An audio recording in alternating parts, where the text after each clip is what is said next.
Gospel, chapter 1 and verses 43 onwards. John 1:43.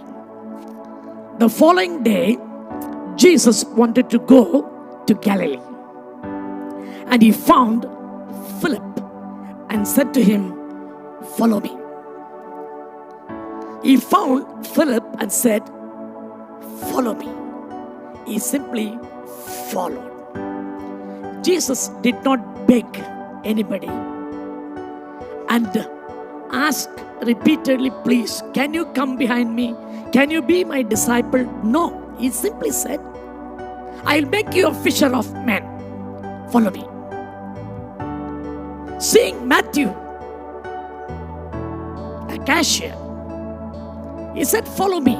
Everyone whom Jesus said, "Follow me," followed.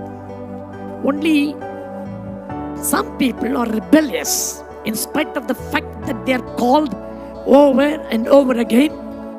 They don't respond. The quicker you respond, the quicker you are blessed.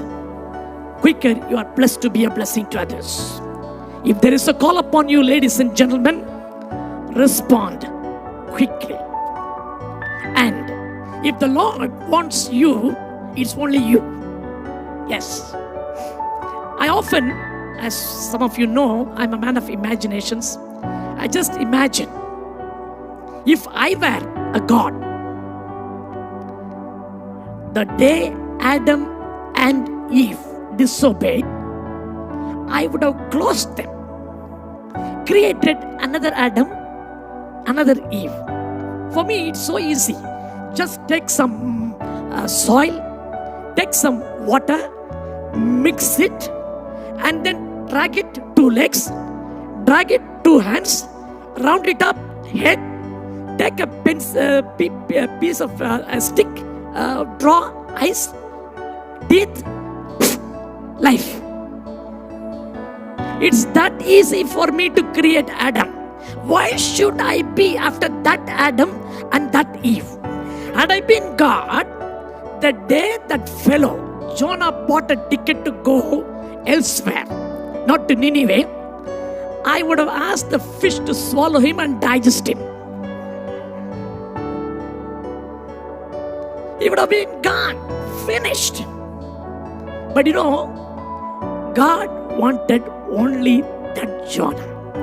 If God fixes his eyes upon someone, in spite of the fact that he is in the belly of the fish, he would bring him out and do the purpose of God in his life. Come on, ladies and gentlemen, there is a plan of God in your life. There is a purpose of God upon your life. You are not an ordinary person. You are not an ordinary person. God calls you. If God says, "Follow me," follow him. Simply obey him. And if the Lord fixes his eyes upon someone, he would not take off his eyes. It's you, and it's only you.